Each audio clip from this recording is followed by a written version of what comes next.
Oh, it's not my good side. Right, are you ready?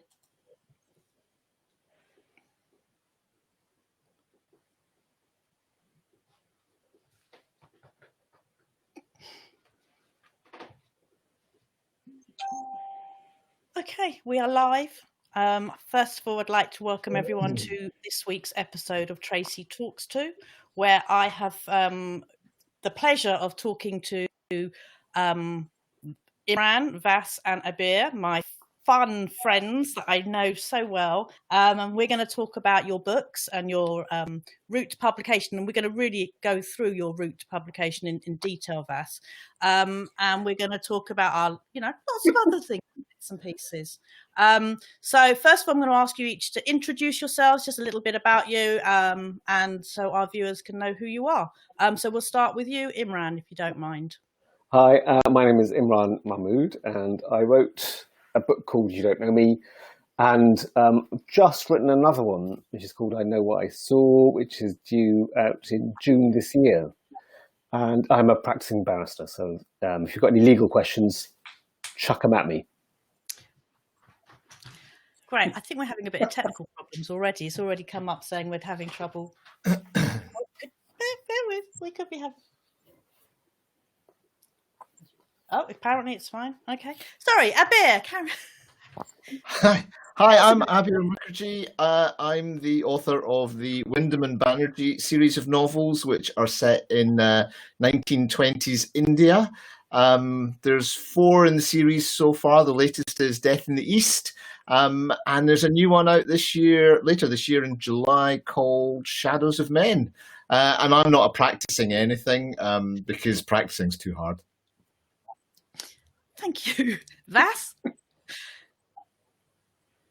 Hello. So I am the Chancellor of the... Can you hear me? Dumb. We can hear you loud and clear. It's like having Matt Hancock on. Well, I'm the Chancellor of the Exchequer. You may know me by my pseudonym, Rishi Sunak. I'm Vaseem Khan, and I write 2 crime series set in India. One is set in modern Mumbai, called the Baby Ganesh series, and the latest series is set in 1950 in Bombay, as it was then known. Lovely, thank you. I'm right in saying that you're all crime writers. I thought you were going to say brown. I thought that too. I was going to protest there, going, I'm a lighter shade. Okay, I'm right in saying that you're all brown crime writers. Thank you so much. Put me on the spot there. That wasn't... Oh, no, you've completely thrown me. Thank you so much. So what I'm going to actually talk about is why crime. And don't be say because you're brown. We're not having any racist comments. And as the the token Jew here, we have to be very nice, okay? Because you should. Yes, well. Yeah. So we're going to talk about why you chose crime as your preferred genre, and would you consider writing any other genre? Imran? Oh, okay. So I'm a criminal barrister. I practice in crime, and the way my first book was, the genesis of it was, I was in the middle of a Crown Court trial representing somebody for a murder. And as I was waiting for the jury to reach their verdicts, I sat down and started thinking about, well, what would it be like if, instead of me giving the closing speech, it was the defendant giving the closing speech. And so that's how the book started, was just me trying to imagine how a defendant might do his own speech. And so it turned out to be a crime novel, but I never intended to be a crime writer. It just kind of became like that through chance, really. Thank you. Abir? Well, for me, I grew up reading crime novels. It's what I enjoyed. And, the whole variety of crime novels, from the English country house murder style through, American hard-boiled. But a lot of tartan noir too, where, you use the social novel, use the crime novel as social commentary. And so when it came for me to write my books, which sort of look at the British time in India, the crime novel felt like the right way of doing it. I didn't want to write a history book because I wanted more people to read it. and it just and killing people along the way just seemed like good fun as well. So you could say I sort of fell into it just from what I was reading and what I wanted to write. Thank you, Vass. You do look frozen. Yeah, he does. You super glued yourself to your cabinet again. I think he's just... No, what's happening is that there's a slight time lag here, so you're coming through with a lag, so that's just slightly putting me off. But what did you pull? Well, to answer the question, when I was young, a teenager, and we used to watch the David Suchet version of Poirot in our house, and we were quite a big household, 4 brothers and sisters. And the funny thing was that the whole family would watch it, and my dad couldn't even speak English very well. So, but he would laugh himself silly just at this interpretation of Agatha Christie. So that stayed with me. I actually spent 20 odd years writing 7 novels across a whole range of genres: literary fiction, contemporary fiction, erotic romance. None of them published. And then I lived in India for a decade. And when I came back to the UK, because I liked reading crime more than anything else, I thought, okay, I'm just going to write a book for myself, a book about a crime book, but featuring all the things that I loved about living in Bombay. So that's where that came from. Tracy, I have a question for Vaseem. Yes. In 5 years that I've known him, I never knew that he published he wrote an erotic novel. Can you tell us a bit more about that? It wasn't published. But tell us about it. It wasn't soft porn. It wasn't soft porn. It was tasteful. Oh, tasteful. It was tasteful. What I noticed was that when Abir asked the question, there was no lag. He went straight into the answer. It was a tasteful love story, put it that way. Tasteful contemporary romance with a few pages of extra sizzle. Extra sizzle. This is just not going to plan. I have to say, all the other ones I've done have been really plans. Who needs them, Tracy? Go with it. Go with the flow. You know what? Forget it. Let's just talk before we go on into any of the questions that are coming in and any sensible questions. Can we just talk about the Red Hot Chili podcast? Writers, yeah. Mm-hmm. Tell me about it. Tell everyone about it. Okay, well, it's mainly those two guys. Those two guys host it. So it's a bit like Tweedledum and Tweedledee run a podcast, and they invite people along. Occasionally, I get an invite if I'm very lucky, but they normally have on very fascinating writers. In fact, they've even had musicians on, as well as writers, rock stars. Yeah, you name it. A whole gamut. Yeah. We've had Tracy on, giving us her wisdom about the best books that she'd recently read. We've got people like Val McDermott. Val McDermott's coming on soon, Chris Brookmeyer. So we do get a good range of crime writers, but we also do, as Imran says, basically what we do is we have some fun, and we're all generally quite laid back, so we don't take ourselves too seriously. We try and discuss different book genres, different book topics, but the main aim is to try and have a podcast run by brown people. For white people. Yeah, and we talk about books, and we also put my little segment is I put literary figures on trial or other people on trial, and we decide whether or not we want to keep them or not. So we did Roald Dahl, I think, recently. In fact, we put 2020 on trial in one of the recent ones. And then we have other regular contributors like Aisha Manek, who tells us about the good news, any good news segments. And we've got angry rant from Amit Dand whenever he comes on. He's the rant from the north, isn't he? He is very angry, isn't he? He's got a lot of anger, that man. Very angry. And then we've got Alex Kahn who tells us about things. Well, what he's supposed to do is he's supposed to tell us about things that you can go and watch. But usually what he does is he tells us about things which are no longer showing. Talking about watching, someone has just asked, Imran, your fabulous book was picked up for TV. Please say I'm not wrong. I swear I read it somewhere. Were you shocked when it was when it was received so well? This is your debut.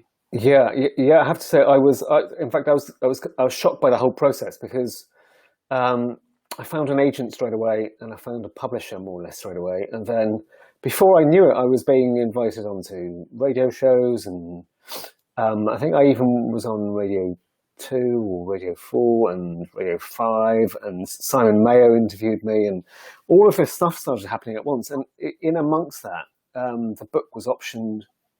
And then before very long, I discovered that Tom Edge was associated with it, and he was writing the screenplay, and he's written loads of great stuff. I think he's written the screenplay for The Crown and various other things. And it all started happening at once, and they said, "Oh, it's been greenlit, and we'll be shooting sometime in a year or two's time." And initially, I kind of took it for granted. I thought, "Oh, well, but this is probably what happens with all the novels. They probably all get picked up." And it was only kind of a lot later on, and kind of much deeper into the process, that I realised that it's pretty rare for that to happen. And now looking back, I'm so grateful, and I feel so lucky that I'm in this position where something that I've written has been adapted for TV, and I can't wait to see it, because it's nothing like the book. It's much better than the book. But whoever asked that question, it is right. Yeah, it has been picked up for TV. Have you seen it, or have you? It hasn't been shot yet. So they're doing a final read through of the script next week. So they've got all the casting. All the casting's been done. They've chosen all the actors, and then I think it's going to be shot sometime in the next month or so. And what they do is they have sets, closed sets, so that all of the actors are quarantined together, so that they can shoot the thing and get the thing made without having to pause and start again. So I think it's all systems go, and we should be, I hope, be in the realms of having it screened sometime in the summer. Fingers crossed. Ooh, that's very exciting news. But even more exciting news, we're finding out today that Abir is somehow related to Agatha Christie. Yes. Yeah, I found this out as well, and came as a shock.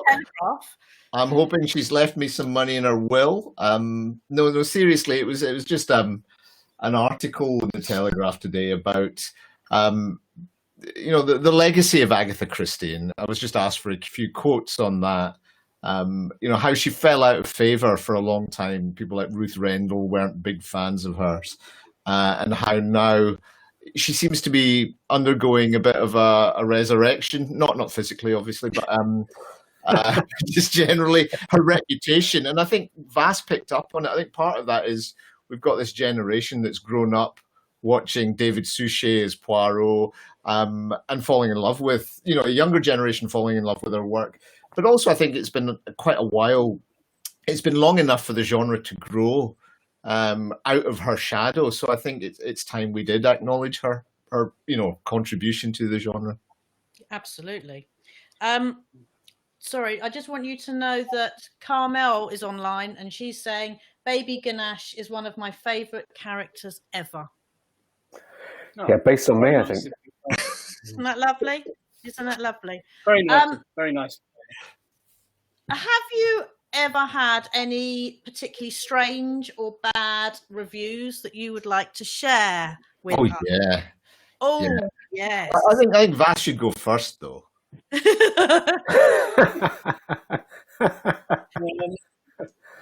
Well, I mean, generally, I think with bad reviews, when you make your debut, when your first book comes out, you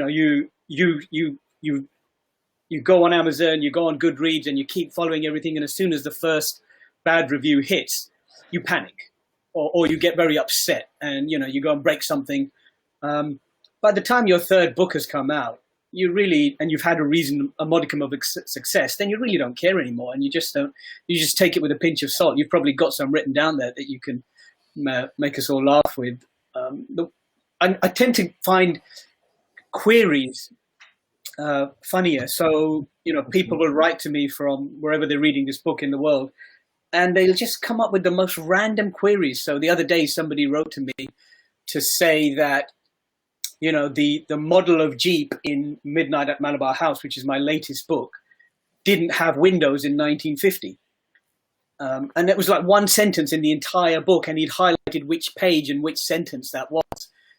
Even though he said he loved the book, but he just wanted me to know that Jeep didn't have windows. And when I Googled it, he was actually correct. So I did write back to him and say thanks for bringing that up. And it's I'm sure the guys as well get things like that from random. And we love it when readers write to us because they care enough to write. So I don't think Imran or I have ever made a terrible mistake like that. I mean, you might get away with that writing your cozy crime, but now you're writing historical fiction, right? Yeah, our readers expect better. I'm actually quite horrified by that story, Vaseem, that you would make such a mistake. Have you ever made a mistake? No, because I think that at the heart of being a writer is research, and research. If you've researched your game properly, then you really shouldn't make those kind of professionalism. It's only professional. It's very unprofessional, Vas. So, Abir, if I mention to you the ladies of Mem Sabib's book club, that would mean to you. No, because they've left a lovely review for you. Oh, here. lovely! The ladies of the Mem Sabib's book club shortlisted A Rising Man for their next read, but instead they chose Diane Setterfield's Once Upon a River. However, the idea of a crime thriller set in the early 20th century Calcutta appealed to me, so I dived in. Let me start by saying, I haven't read Diane Setterfield's Once Upon a River, so I really can't compare it. But I think the book ladies actually made the right choice. I'm sure they did. And then she goes on and on. But she could be charitable because it is your first book, she says. Oh, that's good. I hope they're getting a wee bit better. Yeah.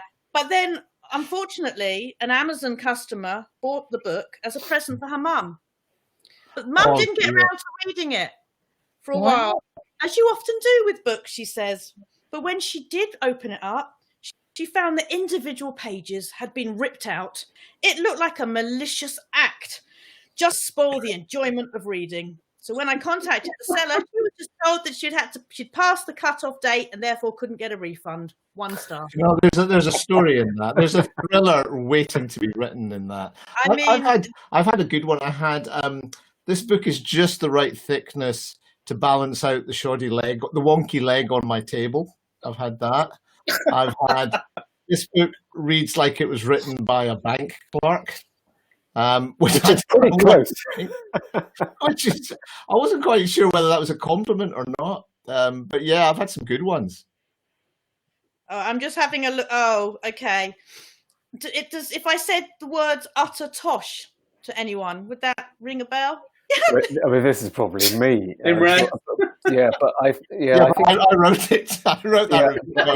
I think that was because Abir M is an anagram of Brian. Ah, right. So it was he who'd written it. It was right. Utter tosh. Yeah. What did I write? Just out of curiosity, what did I write? Utter garbage, and how anyone could consider this as an original thriller beggars belief. I was so bored halfway through, I couldn't wait to finish it, but I persevered and questioning why I bothered. Imran, that wasn't me because I gave up halfway through. That was Imran's mum. I have to say, in fact, that was my wife. You know what my wife said when I gave the book to read? She said, this was before it was published. I said, do you think it could be published? And she said, yes. She says, I've read loads of books which have been published, which are much worse than this. So I think you might be all right. My wife loved your first novel. She thought it was amazing. Well, that's kind of her. I'm waiting for the punchline. No punchline. She thought it was amazing. I loved it as well. If I read out the title "Puerile and Superficial," does that ring anyone's bell? That's got to be Vaseem. I thought that could be any of Vaseem's books. Yeah, all of them. Basically, not so childish, not at all like the Ladies Detective Agency. Think this would be better in hard porn. Well, especially with the elephant. Whoever wrote that. I actually met Alexander McCall Smith a couple of years ago, who writes the #1 Ladies Detective Agency, and he invited me backstage to a talk he was doing in London, and we had a nice chat in the green room. And he was actually very praiseworthy of the first book in that series. So I think you've been polite. Do you know what? It's a great series and it's a great book. So why wouldn't he be? Yeah, it's The they're thing- fantastic. They are some of my favourite books, in fact. Oh, stop it! You're making me blush, you two.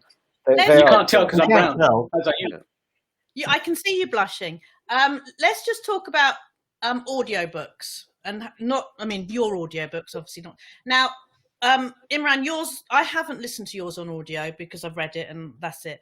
But I've heard it's absolutely outstanding and it's absolutely voted one of the best audiobooks.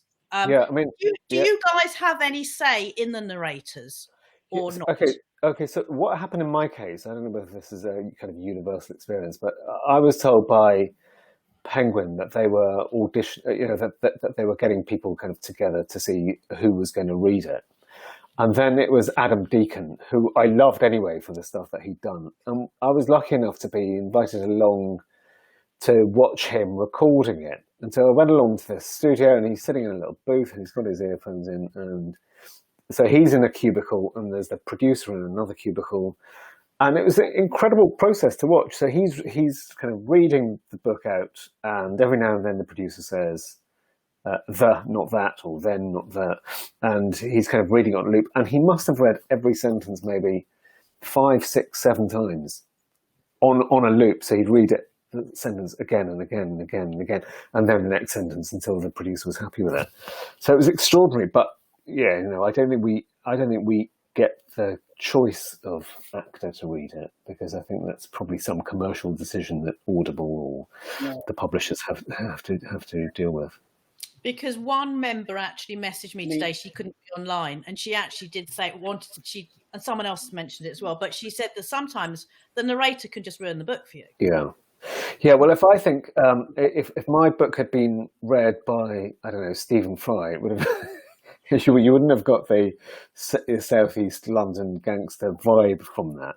So I think the choice of narrator is probably crucial, because it's got to evoke the era and the Forgive my ignorance here, Vass, but I can't pronounce this. But someone wants you to know that she loves. Is it Sartaj? Your narrator, Garibald?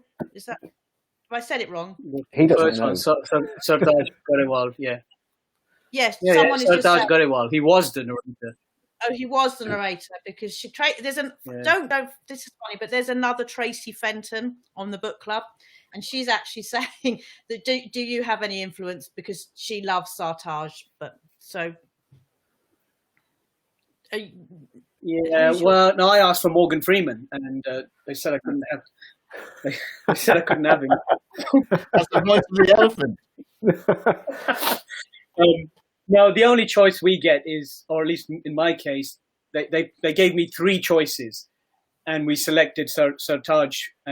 But what happened was, I think by book 3, something happened between him and the publisher, and they decided to make a change. Now, we can speculate all day as to exactly what happened. Maybe he asked for more money, or they just decided for some other reason they didn't want to go with him, and then we had to change to a different narrator. So, unless you're super powerful like J.K. Rowling or Imran or Abir, you get very little choice in these things. Yeah.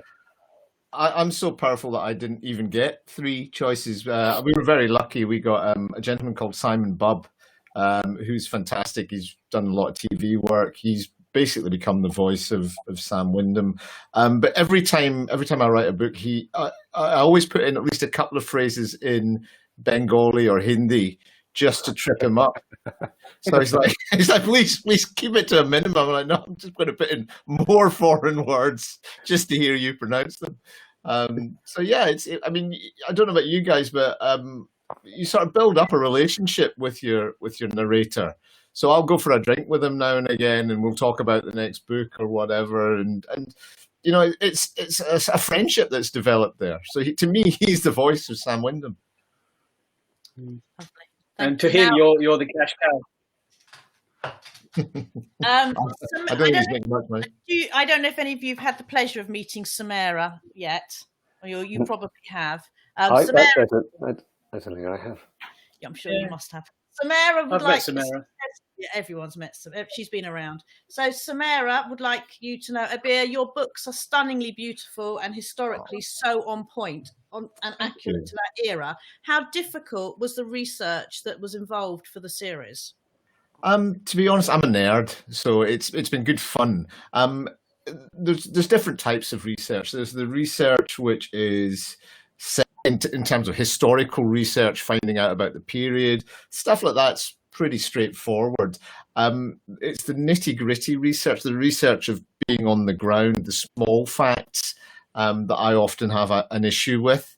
It's stuff that you think you know, but you don't. So, for example, I assumed, having watched too many Bollywood films with Vaseem, that the colour of the uniforms, the police uniforms in Calcutta, would be brown or khaki, because that's the colour they are in the rest of India. But in Calcutta, they're white, and they've always been white. And it's this sort of error that, if you're writing a crime novel and you can't even get the colour of the police uniforms right, people are going to sort of remind you of that. But that's the sort of thing that I only found out because I went to Calcutta and I did the research. But I really enjoy it. But other than the research, there's the fact of the issues that I want to discuss in the novels. And a lot of that really comes from the gut and whatever is bothering me at that particular moment. So book 4 really is about the rise of populism.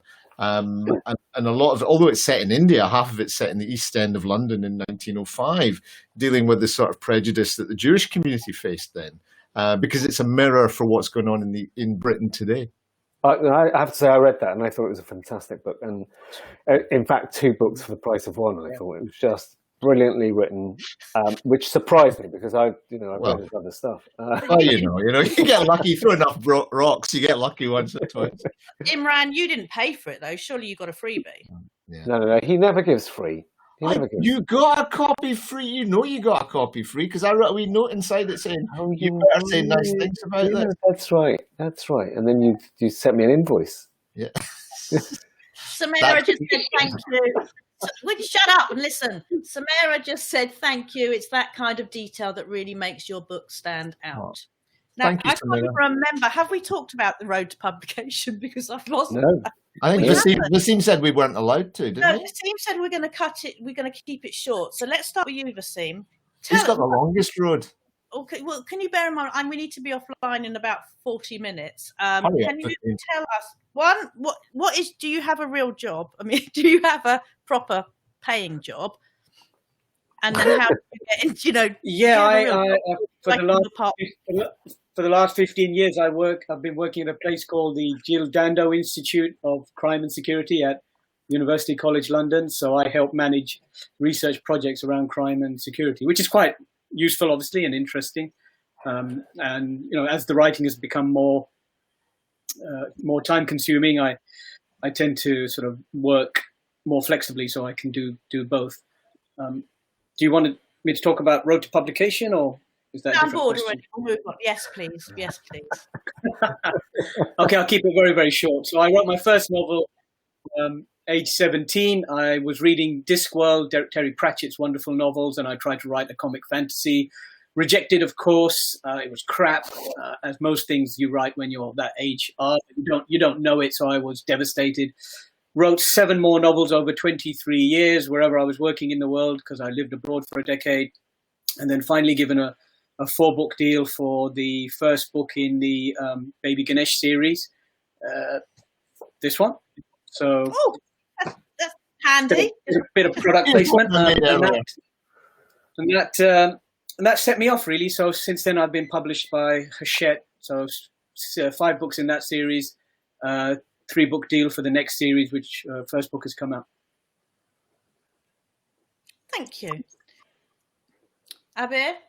Right, mine's a wee bit different. I hadn't actually written anything till I was like 39, hurtling towards 40. I never had the courage. I never thought I was good enough to write. I would start stuff, I'd write 5,000 words, and then I'd look at it and think, this is awful. I'd put it in a drawer. And then at the age of 39 and a half, 39 and 3/4, I thought, right, if I don't do it now, I never will. And I had this idea for sending a British detective to India, wrote the first 10,000 words, made the mistake of reading it, thought this is awful, put it in a drawer. And that would have been the end of the story. If I hadn't seen a competition in the Telegraph looking for new crime writers, all they wanted was the first 5,000 words of a novel and 2-page synopsis of the rest. and that appealed to me because I'm lazy and I'd already done the work. So I tidied up the first 5,000 words, sent it away. Didn't expect to hear anything because, as I say, I'd never written anything before. I just hoped I might get some advice. But about 3 months later, I got an email saying, "Congratulations, you've won, and we're going to publish your novel." Except I didn't have a novel. I had these 10,000 rotten words in a drawer. But I was very lucky. One of the judges was an agent. He took me on, and I spent the next 2 years writing that book, and that was A Rising Man, and that came out in 2016. At the time, I was working full time in the city, but over that time, since then, I gradually went part time, and last year I started writing full time. So I've been very, very lucky in that I've been able to transition away from the day job over time, and now if I do anything, I suppose it's writing. Lovely, thank you. Imran? Well, my story is quite a lot shorter, and walking in the huge shadows of these guys. Calling me fat? That's ridiculous. Just your head. Just here. Well, as I mentioned before, I was and still am a jobbing criminal barrister, mainly criminal.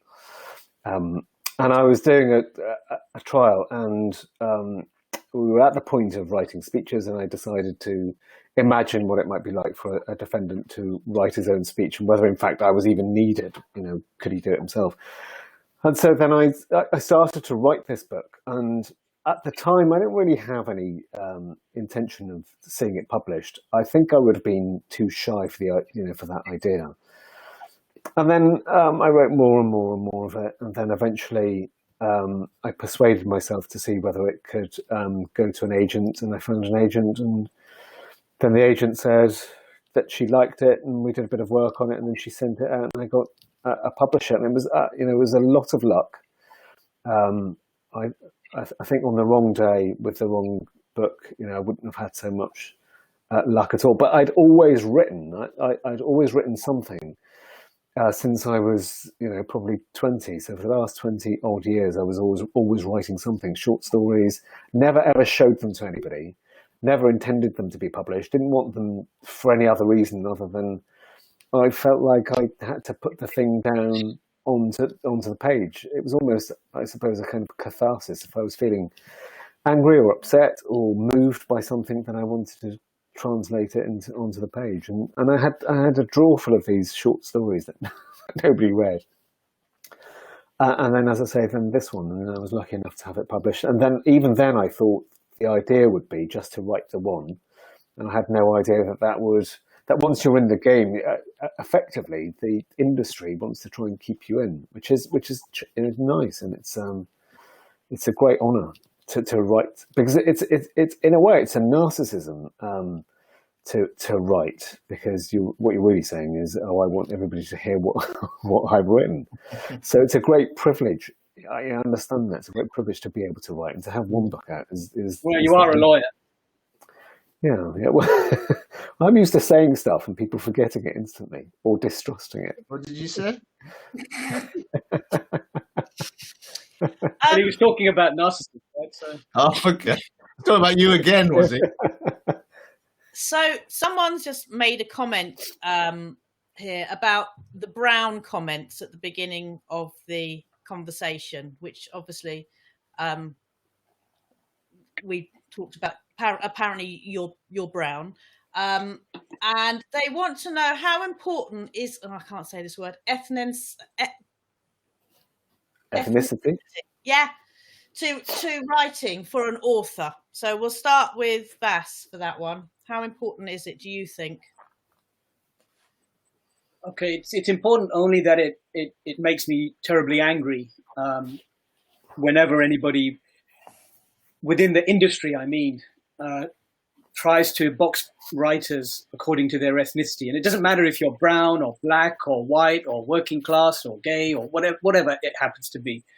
I think my position has always been that all writers should be allowed to write whatever they want to, whichever kind of characters and cultures they want to write about, as long as they can do it with, as Abir says, doing the research properly, approaching the subject matter with respect and humility, and coming up with a good book. We've talked about this before, that as a reader, for you, what matters is a really good story. And as long as the writer can create characters who are true to life on the page, it doesn't matter if the writer is black or brown or white. But unfortunately, within the industry, that doesn't hold, because the industry has, maybe unconsciously, I'm not saying it's openly prejudiced or anything, but unconsciously it has put in a lot of barriers to people of color coming in and writing whatever they want to write, and then giving them the necessary oxygen and promotion. And that can only change, and this is, I suppose, a message to your readership. It really can only change when readers signal to publishers they don't really care if there's a different sounding name on the cover, as long as they like the book and they're willing to buy it. Then the publishing industry sits up and takes notice and says, great, there's no harm in publishing somebody like a Vaseem or an Abir or an Imran. I know it's not what we usually do, but let's publish these guys because readers are willing to experiment and buy their books. Okay, soapbox rant over. Someone else can say something. I was hoping for more fury there. Come on, Vass, you can do more. You can be the angry Scot. We can label you the angry Scot. You can give him a Glasgow kiss or something. Who, me? Yeah. What? I'm not angry. I'm He's not coming anywhere near. Well, you can portray today, just for us, the angry. All right, I Scot. can pretend. No, I mean, Imran, do you want to pick up on it first?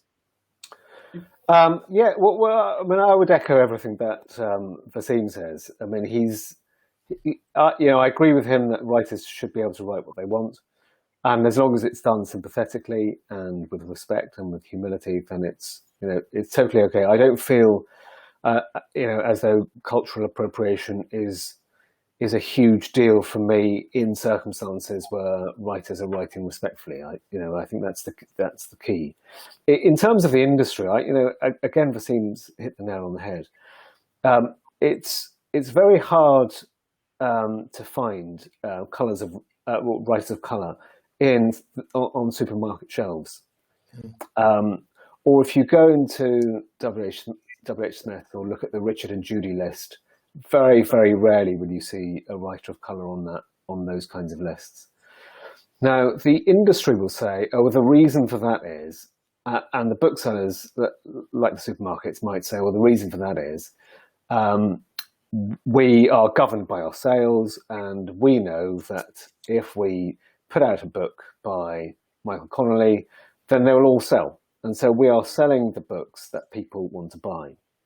And what I say is, if the industry can treat the writers of colour with the same kind of equality that they might have for other writers, then we might start to see a different picture. Because what that will mean is that you give the same kind of marketing drive, the same kind of publicity, the same posters on the walls that you do for writers of colour as with everyone else. As long as the book is good and the story is good and all of that, there's no reason why you can't give it the same publicity. And with the same publicity, what you'll probably find is that drives the appetite for the book.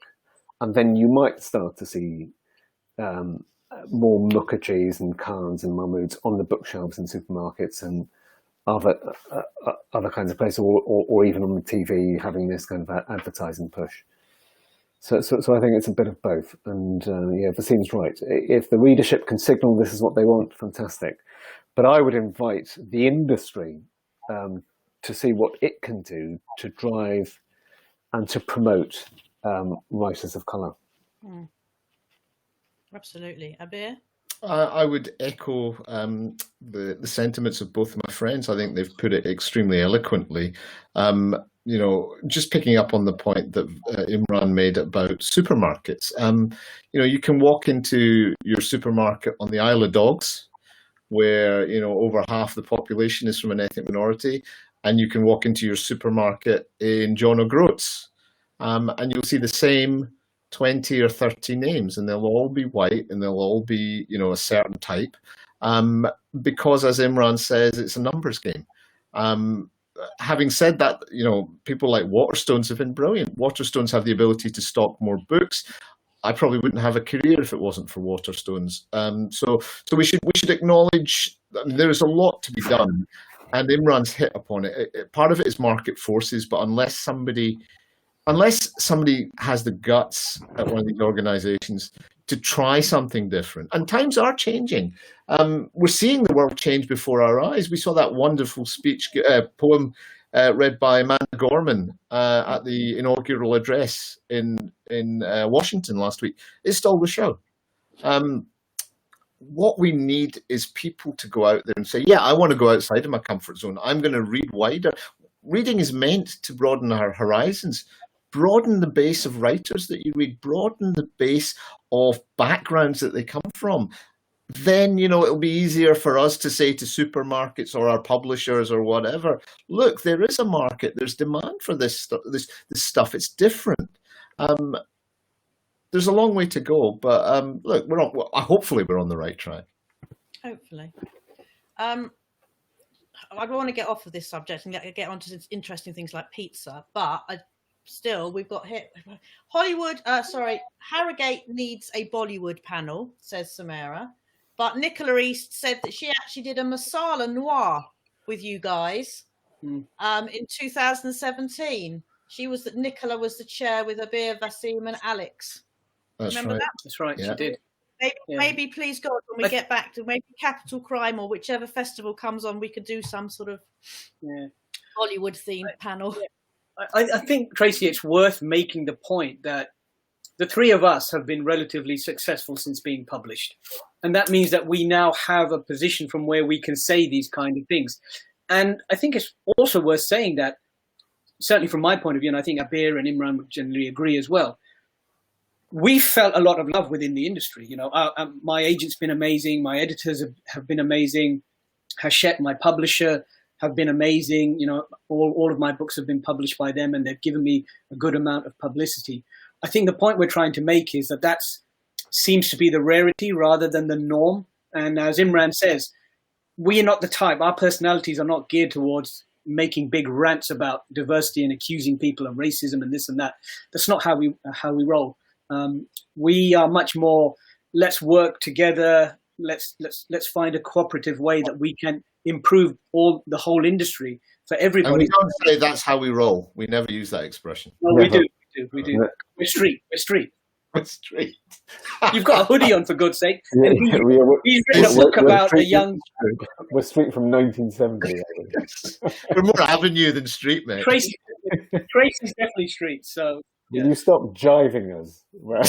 You rude jab. Sorry, just on a let's stay serious for a moment. Let's just talk about what you're doing at the moment for the Arts Council, which I think was quite. You interviewed me about it. Would you want to just tell people about it and just tell us? Right. Yeah. So I'm running a project for the Arts Council over the next 6 months, and it's about. There doesn't seem to be enough advice for authors and readers and publishing industry professionals about what writers should do in the current environment when they're trying to put in characters that are ethnically diverse. Because everybody at the moment is terrified of being accused of cultural appropriation and being torn down and having their books thrown out the window because somebody is frightened that there'll be a big social media backlash. So, for example, Imran, he's a brown guy, he's an British Asian guy, but he wrote a book in the voice of a young black man from London. Now, he didn't have any issues with it. His publisher didn't have any issues with it. But a lot of white authors at the moment are hesitating about writing characters of that nature because they feel that they will be called out on that basis. And I think there's a lot of advice that can be provided because at the moment it's just a vacuum. It's people just shouting very loudly about either you're not allowed to do it or you're allowed to do it. And there's no actual guidance, and I'm trying to create some guidance, which reminds me that if any of your listeners are able to, and some of you have already done so, there's a survey on this on my website where I would really appreciate your opinions. It only takes 3 minutes to fill out, vaseemkhan.com. If you've got the 3 minutes, please go and do that survey for me. Yeah, well, I agree with Vaseem. This is a very, very important initiative, and it's important for people to know what's permissible and the guidelines and the way that it's approached. And it's not okay. I don't think this has ever been the message. It's not okay just to appropriate culture in that way. And that's not what anybody's saying, because, of course, if you're the underclass or you're the subsidiary class or you're from a nation which has had a history of being colonized, then the things that you hold dear include the stories that belong to you. So, we all get that. We all get how important those stories are to people. And if they're told sensitively, preserving kind of the treasure of those stories, then there's no issue over it. Where the issue is if it turns into parody and comedy, or if it's punching down or insulting. That's where we have a problem. I'm interested to hear what you guys thought of American Dirt and the controversy around that last year, because that was, or was it 2019 now? That was pretty much, this was cultural appropriation in some senses, in a nutshell. I didn't read it. Yeah, I've spent quite a bit of time looking at the controversy around that. And what initially happened was that, because, for those of you who don't know, American Dirt was a book about Mexicans who crossed the border into America, but it was written by a woman who was a white woman until the very last minute, when she suddenly said that I've got 1/1000th of my ancestry is Puerto Rican or something. But she was given $1 million. She appeared on all the massive TV shows.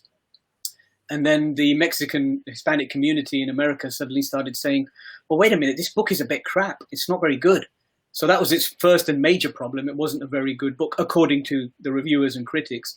And then they started saying, well, you've given this white person $1 million to talk about the story of a Mexican person's, trials and tribulations coming to America. Why don't you give a Mexican writer, a good writer, the same amount of money to write that story? So then she started getting death threats, and they cancelled her publishing tour, and it became a symbol of how to do cultural appropriation badly. Yeah, well, and that's an example of somebody from the dominant class appropriating a story and a culture. It's not that somebody has written in the character of somebody different. That's not the issue. The issue is the violence that you do to the story in the telling. And there's also the economics of it. The fact is that white writers are paid more than non-white writers. Vastly more. In fact, I was looking at some of the stats, which showed that on a lot of publishers' books, there's something like less than 1% of their stable is black or minority, and the amount that they're paid, there's huge discrepancies between the advance that a white person might get for a debut novel, which can sometimes be $250,000 or $500,000 or £1 million, compared to an ethnic minority writer who might get, if they're lucky, £5,000 or £6,000. Well, even ethnic minority writers or black writers who have 5 or 6 novels under their belt tend to get paid much less than their white counterparts in terms of advances. And that came to a head I think we should just qualify that by saying it's not just ethnic minorities. It's often people from minority groups anyway. So gay people often don't get the recognition and the advances. I think you've pointed out earlier before that writers, working class writers, don't really get those big advances or promotion either. So it's worth pointing out it's not just ethnic minorities. Agreed. It's groups that are not represented in the publishing community or the people that work in publishing industry. They tend to reward people who look like them and sound like them, and that's part of the issue, I think. Yeah, and in a way, everything feels like it's geared to exclude difference. Because if you look at the industry, the publishing industry, by and large, is populated by middle class, often women, not always, but middle class white people, and privately educated or well educated. And if you think about, and literary agencies are similar, and if you think about people who are from different communities trying to approach that industry, that very kind of closed upper middle class industry, it must be terrifying. I mean, it's been easier for us because I'm from probably the most ridiculously overprivileged profession there is, but we go around wearing wigs for goodness sakes. So I've got an insight into this. I know how difficult it can be, and when I go to the industry, I can look the industry in the eye because I know how it operates. But if you don't have that advantage, if you're from a working class background or you're from a minority background and you don't have those advantages, then even approaching the industry is difficult. And I think, they could do better than to, take a good look at, their own constitution, their own makeup, in an effort to help lowering the barriers to publication. Right, I think we need to talk about something more jolly. Come on, Tracy, give us a jolly one. I think so. I think we should just very quickly talk about your new books coming out, because I think that's what we all want to talk about. So Imran, can you tell us a little bit about the new book, when it's out, what it's about, the inspiration behind it? Okay, so it is out in June. It is called I Know What I Saw now. It looks at the life of a homeless man, and he's out on the streets. The weather is awful, and he's wandering through London trying to find some shelter. And he ends up in Mayfair because it's a fairly safe zone for him. And he's leaning against a door, and he discovers the door is ajar. And so he walks in, and the idea is that he's just going to shelter from the rain, get himself dry.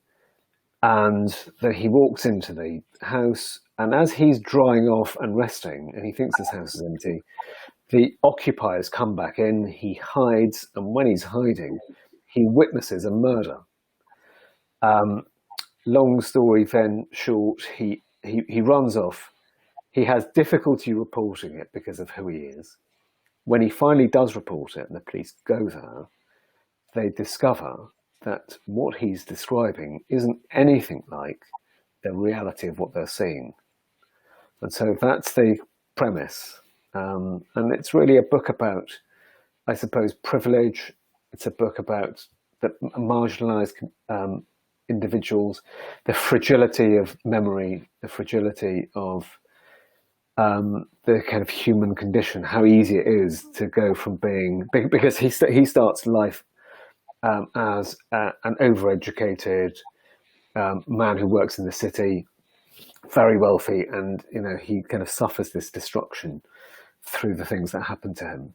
And the inspiration was that it sounds so strange saying it in this way, but when I was a teenager in Liverpool, I used to go to the local library, and there was a guy who'd come to the library, and he had a kind of big beard and long hair and long nails, and he was what we as children would call a tramp. And he would be in the library, and he'd be in the magazine bit, and I'd see him there every week. And eventually I was kind of curious enough to start to talk to him, and he was always sitting there reading The New Scientist, and I thought, this is a bit weird, because my impression of somebody who was in that condition wasn't that they would be reading The New Scientist. This was a mark of my idiocy more than anything else, my immaturity. And then he spoke to me, and at one point, because he saw that I was reading French, I was studying French A-level, and he said, "Oh, would you like to buy a French-English dictionary?" And I said, yes. And then he sold me one. I don't know where he got it from. And then he started bringing me all this Molière and Proust and Camus and Jean-Paul Sartre. And he had all of this French literature. I had no idea how it was. I couldn't compute the two. This was in a library. This was in a library. Where do you think he got the books from? Well, the interesting thing was he didn't get them from the library. he got them from the school that he'd attended as a kid, because I could see the school stuff. and I ended up talking to his teacher, but kind of bumped into his teacher and said, "Oh," and he said, "Oh, you've met this guy that what did you make of him?" And I said, "Yeah, he's a bit strange. Can you tell me something about him?" And they said, "Oh yeah, he was the brightest kid in our school, and he went to Cambridge and he worked in the city. He got a double first doing something or other, and he was very wealthy and very successful. And something happened to him whilst he was in London. He came back, and it was something to do with a girl, and his life just disintegrated. And that story always stayed with me, and I wondered about that and how sometimes if it seems as though you are in a position of stability, but really your life is hanging on. You're hanging on by two silken threads, and it can take very little to cut those threads, and you can find yourself in the depths of destruction. Sorry, Abir, having said, let's cheer off. I should say I've read it, and it's phenomenal. It's a fantastic novel. You know what? It makes me sick how well he can write, but it's brilliant. It really is. That's making me blush, as you can see. Now, Abir. Vaseem's one's coming out before mine, so I think Vaseem should go next. Oh, okay.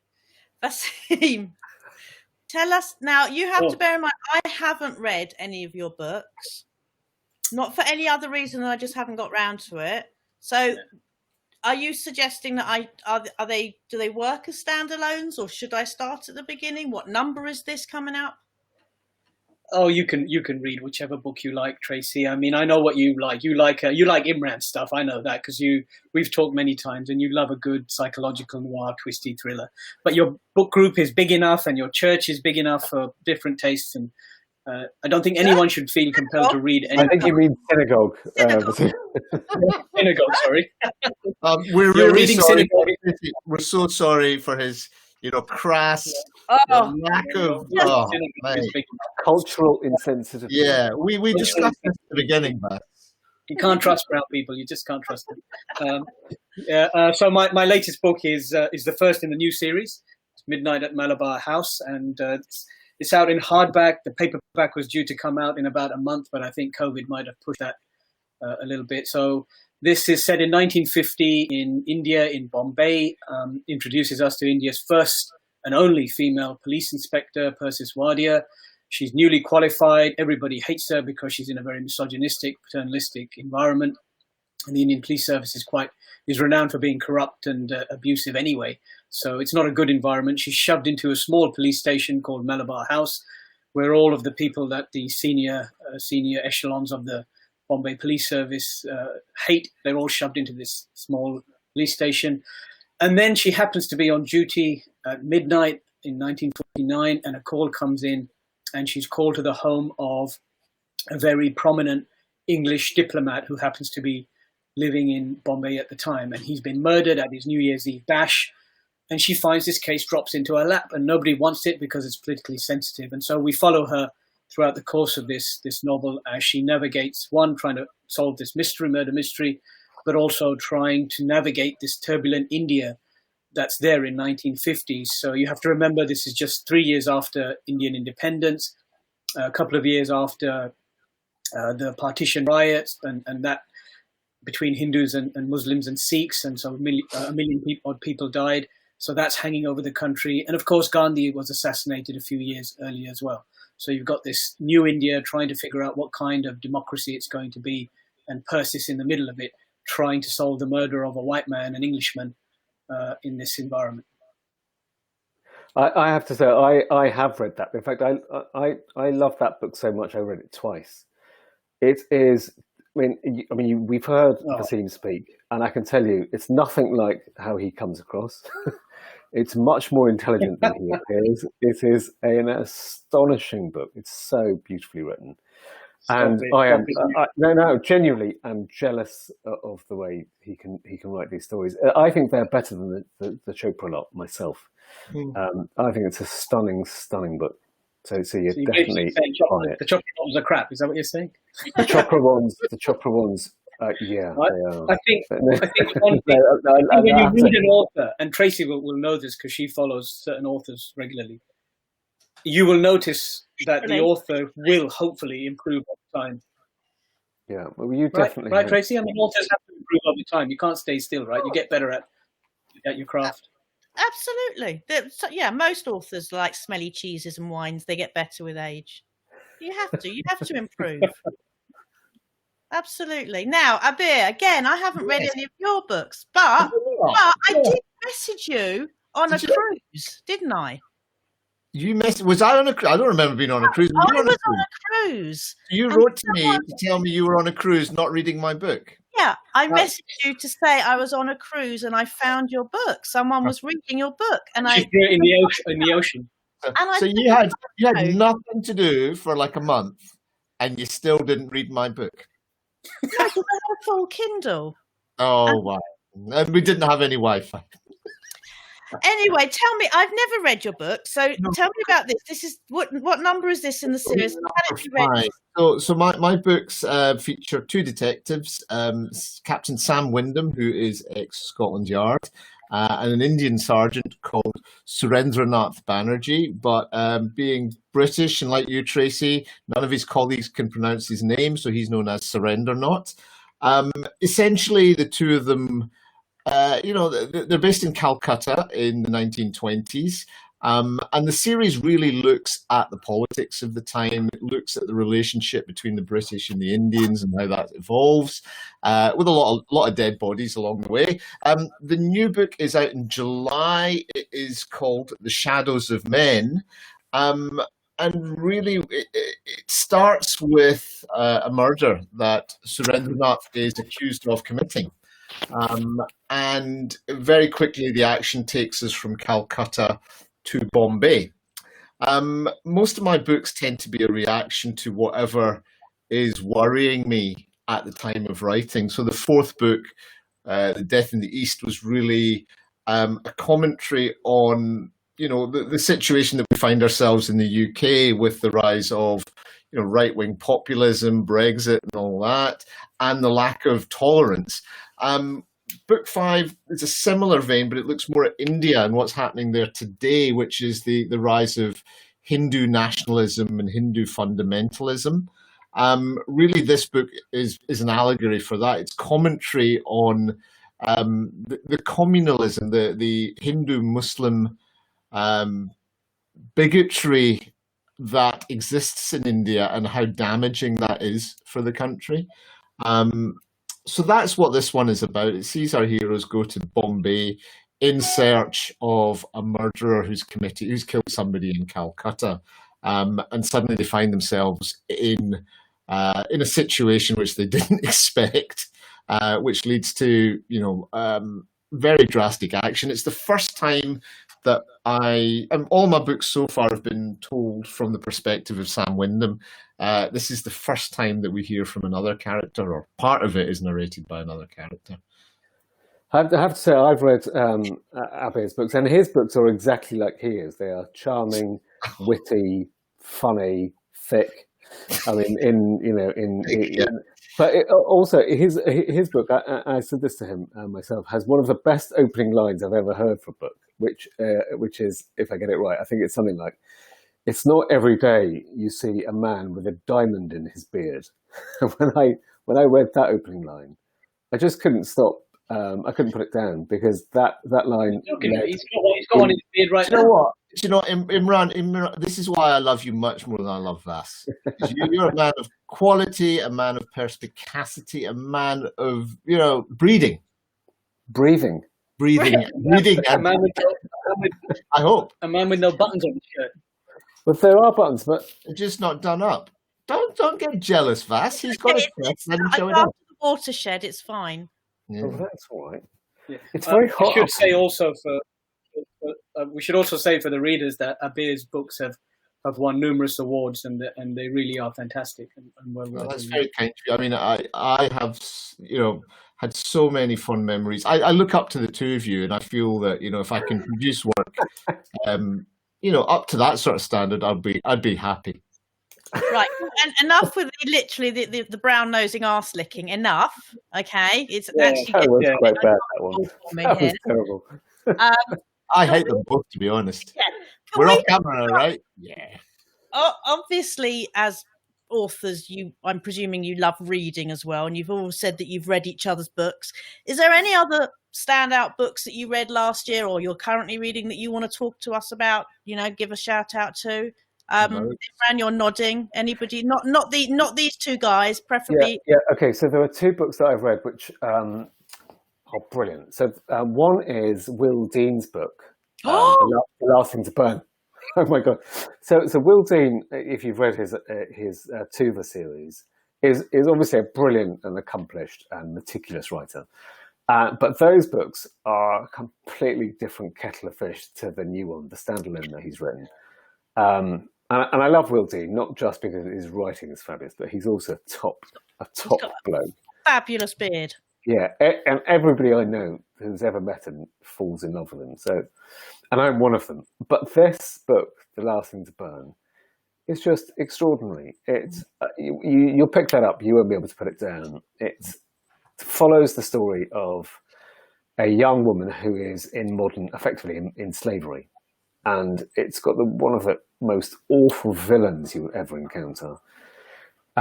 I think that it's going to be the runaway book of the year. I think it's going to be the top book of the year for many people, I think. So that's one of them. The other one I would love to give a shout out to is Natasha Pulley's book, The Kingdoms. I was lucky enough to be given an advance copy of that. It's, the writing in it is sublime. I mean, she's always written beautifully, but I think this is her best book yet. And it's a kind of historical novel, but not real history. It's alternate history. It's a history in which London is known as Londres because of the Napoleonic Wars, going the wrong way. It has time travel. It has a time slip, so that we're moving between like 1897 and 1790.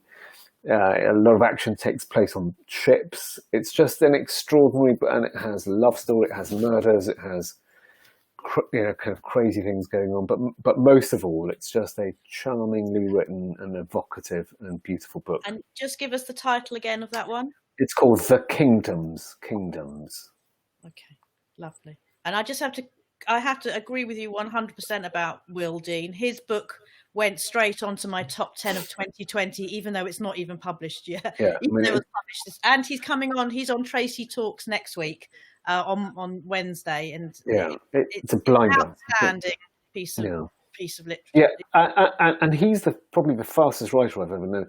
He can knock out a first draft, which is 500 pages, in about 2 weeks. I think that's unheard of. Yeah. Lovely guy. Yeah. He deserves all the success he can get. Yeah, I know, totally. Abir, what you reading? What you recommending? Well, I have just finished Last Thing to Burn, and I completely agree with both of you. Imran, just to pick up on your point, what I thought about the villain was it's just the sheer ordinariness of the man, the ordinary psychopathy.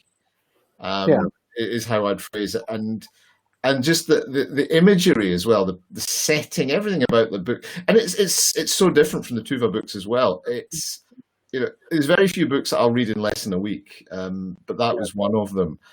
I absolutely adored it. It's not the sort of thing I normally read. Yeah, I mean, it's different, not just in the topic, but also in the writing. The writing is completely different. Agreed. What I loved, other than that, in the last couple of months, The Curator by M.W. Craven, which is a fantastic book. There's a serial killer going around in Cumbria, and there's bits of bodies all over the place. And I think the Tilly and Poe series is just going from strength to strength. I agree. You can tell. I mean, Craven's won the Gold Dagger already, so you wonder where he's going to go from there. But every time I read one of his books, I feel he's taking it to a new level, and I love that one as well. Well, he's coming on the 17th of February. Make sure you don't tell him I said nice things about him. We love Tilly. We love Tilly. I'm definitely a Tilly fan. But I just love quirky characters anyway. But she's just brilliant. Answer the phone. Yeah, sorry. That's his dinner time. He's been called for his dinner. I'll echo the stuff about Will. Will and I share the same editor now, so we know each other quite well. The book I recommend is, I think you read this as well, Tracy. This was my favourite crime. It's crime literary and historical rolled into one. And it's also a book about nature. It's set in the 1960s, in a North Carolina coastal town, quiet town. Murder takes place, and a girl who's been living rough in the marsh on the outskirts of town. She's accused of this murder, but then the book goes historical, and we look at her growing up in this marsh. Her parents have abandoned her, and the descriptions of nature, because the lady who wrote it, Delia Owens, is a naturalist by training, and you can see that in the amazing descriptions of nature and the way that this girl bonds with nature, and the fact that everybody in town treats her as marsh trash, they call her, and then she's betrayed by a lover, etc., etc., and he turns up dead. And of course, she's a prime suspect because she's considered trash. Nobody likes her. And then the last third of the book is a court trial, where a man, much like Imran, tries to defend her against this charge of murder. But the book needs no publicity. Yeah, it needs no publicity. It's sold 8 million copies or something already. But it's actually just been announced it's being made into a major motion picture. So yeah, it's being made into a film. Okay, well done for probably promoting big stars as well. that book, which has 8 million copies sold. Well, Tracy believes in being honest, and it is the best crime book I read of last year. So I know it doesn't need any promotion. But it just. But there is at least 3 people that haven't read it, so it's important that we. Yeah, give us an underdog. Have you got an underdog that you would give a shout out to? Underdog. Okay, if we're going to look at an underdog, I don't know how this book is going to do, but Abir and I are reading this book at the moment. How to Kidnap the Rich. Oh, I loved that. I loved it. So debut for a young Indian writer who I think is based in the UK quite a lot now. It's coming out in the summer. It's getting a lot of love from the publishing industry. You should interview him, Tracy. He's a brilliant young talent. Rahul Raina. You can give me a list of people to pop on. I've got a few. Yeah. So yes, I've got a few slots. It's very much in the kind of Slumdog Millionaire vibe to it. Bit crazy, bit zany, bit fun, but crime at the heart of it. So I haven't read it all yet, just a chapter, and I'm enjoying it so far. Excellent. Lovely. Right. Well, I know that Imran needs to go shortly because he's being kept up all night by his baby. Yeah, you can tell by the dark circles under my eyes that I'm just... And I'm presuming, Abir, you're homeschooling, are you? Oh, gosh, yeah. It's just ridiculous, Tracy. As my wife says, if it takes a village to raise a child, it takes a vineyard to homeschool one. So, yeah, we're surviving between bottles of wine, basically, at the moment. How old are yours? 6 and 12. Oh. And are they teaching you well? Oh, gosh. They're doing a terrible job, put it that way. Well, I'm just going to say, guys, thank you so much for coming on and having a chat. I really enjoyed it. And I promise you that next time we chat, I will have read a necessary... Well, no, I'm going to read A Rising Man. That's book 1, isn't it? That's right. And I'll read your new book, as apparently the other series was crap. So I'll read the new book first. Yeah, just read the new book. Yeah. And then obviously I've got your book, Imran, so I shall get round to reading it once I have time. So I just want to say, throw it on the fire if it gets cold. You will. Yeah. Thank you guys so much for taking part. Wish you lots of luck and lots of love. Thank you. Thank you, Tracy. Thank you. And we ought to say that we have a lot of love for you, Tracy. You are probably our favourite person. Yeah. If we had to name a collective person that we'd like the most in the industry, I think it's you. Please God, when lockdown is over, we can all go out again for our halal pizza, kosher pizza. Yeah. And talk about. And a shout out for you too for making the magic happen. Well, anyway, I'm going to switch off to that. You can stay, guys, because we're going to chat secretly in a minute. So I'm going to say goodbye to everyone at the TVC. Okay. Cool.